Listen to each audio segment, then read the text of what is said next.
here at the DLD 2011, and I'm extremely happy and excited that I'm having Robert Scoble with me. Hey. Hi, Robert. Thanks for having me. I don't think I have to introduce you because everybody knows you. And what I would like to ask you first is, how do you start your day? What do you do first when you get up? Usually I look at Themen, which is a site that shows me what happened overnight in the world of tech news.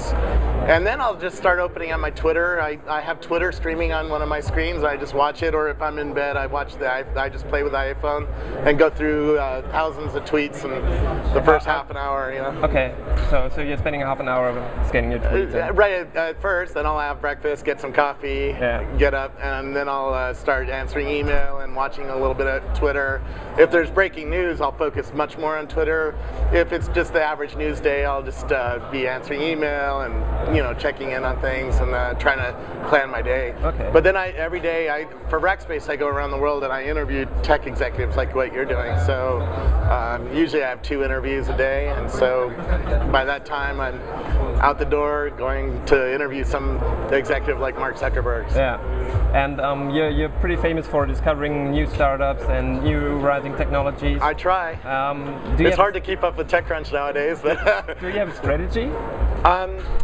Well, I have a good network that brings stuff to me, and people tell me, hey, you should check out this company. But also, PR people get a hold of me, and then I'm watching a lot of Twitter for new companies that are just getting talked about that didn't get a lot of PR yet. So I'm looking for interesting new companies. And then, like today at lunch, I went out to a German company to see an augmented reality company. So a lot of people just want to talk to me about what they're doing, what they're building in their labs, and that's a lot of fun, and that's how I build relationships and see stuff over time. Okay, and what are the most influencing startups or most interesting startups that people who are interested in technology should have a look right at the moment? What comes to your mind if you should name 3? That's a tough one because there's so many from so many different angles. I mean, if you're talking about commerce, Groupon, which I don't even think is a startup anymore, but it's only 18 months old, and maybe they're something not that popular. Well, but it's only 18 months old, right? Yeah, it's a crazy company that grew up like.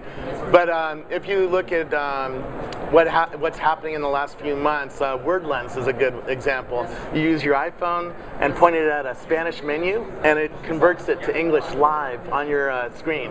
It's really pretty cool technology. Does it work well? It works well for menus and signs. It doesn't work well for long-form text. You can't read the Economist magazine with it, Yeah. That's a good example. I like Flipboard, which was named the #1 Apple's most favorite iPad app, which lets you read news. What are some other examples of things? Not a startup, but I love my Microsoft Kinect, and for people who haven't seen that, it's a camera with laser device on your Xbox, and it watches your body, so you can play table tennis just by moving your hands, or you could dance and it watches you, and that's a lot of fun. And I think that's really going to change how our society is going to expect to interact with all sorts of devices like this camera. Why do I need to push a button to start it? Why not just tell it start with my hand, or tell it start, or something like that? Yeah. You're traveling a lot, as you mentioned. So what would you say, which is the most influential conference for you in Europe, and which is the most influential in the US? Okay. The most inspiring. Well, that's different, right? I actually like Lift for inspiration. Lift is a feeder conference for TED, if people have seen the TED Talks. And the year I was there, the last year I was there, 5 of the speakers went on to give TED Talks at the main TED event. So that's pretty good. LeWeb, DLD, and Lift are all competing. LeWeb is the biggest one. It's 3,000 people, and it seems to be the one that everybody has to go to. DLD seems like more the TED style, where it's a little bit more expensive, a little bit more exclusive, a smaller audience, but very influential. We've had some awesome speakers here. And then Lift is the boutique.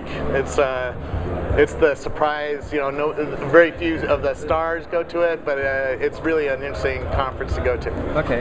In terms of the United States, that's a tough one because there's like the Web 2 Expo or Web 2 Summit. There's Where 2.0. There's a lot of conferences on different topics that are influential. I'd say the one I would most want to go back to is TED, but that's hard to get into, and it's $6,000. If you want to go to the main, auditorium, I'm actually going to watch it this time at a venture capitalist office because they pay $1,000 for a video feed for a few people, and then people can watch it. Okay. Yeah. So, yeah, thanks for that. Hey, thank you.